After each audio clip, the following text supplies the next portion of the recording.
அனைவருக்கும் வணக்கம். இன்றைக்கி தேர்ஸ்டே மார்னிங், வியாழன் காலை. இன்றைக்கி ஒரு குட்டி கதை தான் சொல்ல போகிறேன்.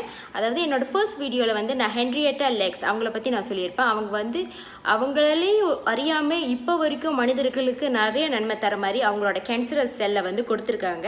அந்த கேன்சரஸ் செல் மூலமாக தான் நிறைய கேன்சர் ரிசர்ச் நடந்துட்டுருக்கு. அதோட பேர் ஹேலா செல்லைன்னு சொல்லியிருந்தேன். அதே போல் தான் இதுவும் ஒரு பொண்ணு அவங்களா அறியாமல் இன்னொருத்தருக்கு இப்போவும் உதவியாக இருக்காங்க. அவங்களோட கதை தான் இன்றைக்கி சொல்ல போகிறேன்.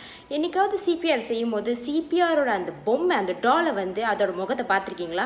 அதோட முகம் உண்மையாலே ஒரு பொண்ணோட முகம் மாதிரியே இருக்குன்னு தான் சொல்லணும். அது உண்மையாலே ஒரு பொண்ணோட முகத்தை முகமுடியாக செஞ்சு பின்னால் ஒரு பொம்மையாக செஞ்சு தான் இப்போ வரைக்கும் அதை முதலுதவிக்கு பயன்படுத்த போகிற அந்த டாலாஸ் கொடுத்துருக்காங்க. அதாவது எப்போனா இது 1880ஆம் வருஷத்தில் ஃப்ரான்ஸில் சென் ரிவர் அப்படின்னு ஒரு ரிவர் இருக்குது. அந்த ரிவரில் ஒரு இளம் பெண் தற்கொலை செய்யப்பட்டதாக சொல்கிறாங்க. அந்த பொண்ணு தான் பின்னால் இந்த முகமுடிக்கு ஏற்ப அந்த முகத்தை அந்த பொண்ணோட முகத்தை தான் யூஸ் பண்ணதாக சொல்கிறாங்க. எப்படின்னா, இந்த பொண்ணு தற்கொலை பண்ணதுக்கப்புறம் ஒருத்தர் கூட இந்த பொண்ணை எங்களுக்கு தெரியும், இவங்க எங்கள் சொந்தக்காரங்க அப்படின்னு சொல்லி யாருமே அந்த பொண்ணோட உடலை கிளைம் பண்ணலை.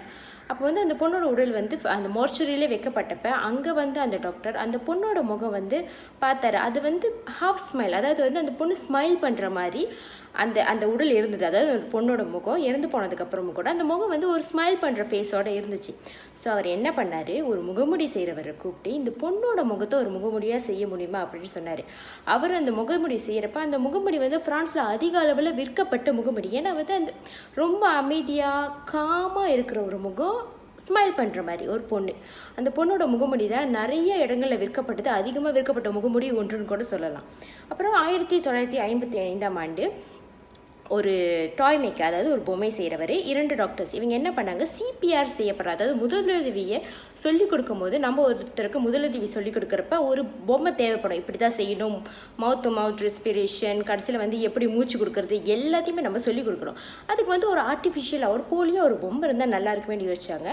அப்போ அதில் இருக்கிற ஒரு டாக்டர் அவரோட வீட்டில் அவங்க தாத்தா 1880 ஒரு இறந்து போன பொண்ணோட முகமுடி வச்சுருந்தாரு. அந்த முகமுடி வேணால் நம்ம ட்ரை பண்ணலாம் அப்படின்னு அவங்க யோசிச்சாங்க. அந்த முகமுடி தான் பின்னால் சிபிஆர், அதாவது முதலுதவிக்கு செய்யப்படுற டாலாக அவங்க செஞ்சாங்க. அந்த டாலை தான் இப்போ வரைக்கும் நாம் சிபிஆர் ட்ரைனிங்காக அந்த டாலை நம்ம யூஸ் பண்ணிக்கிட்டு இருக்கோம். அதில் இருக்கிற பொண்ணோட முகம் உண்மையாலே சென் ரிவரில் தற்கொலை செய்யப்பட்ட ஒரு இளம் பெண்ணுடைய முகம்.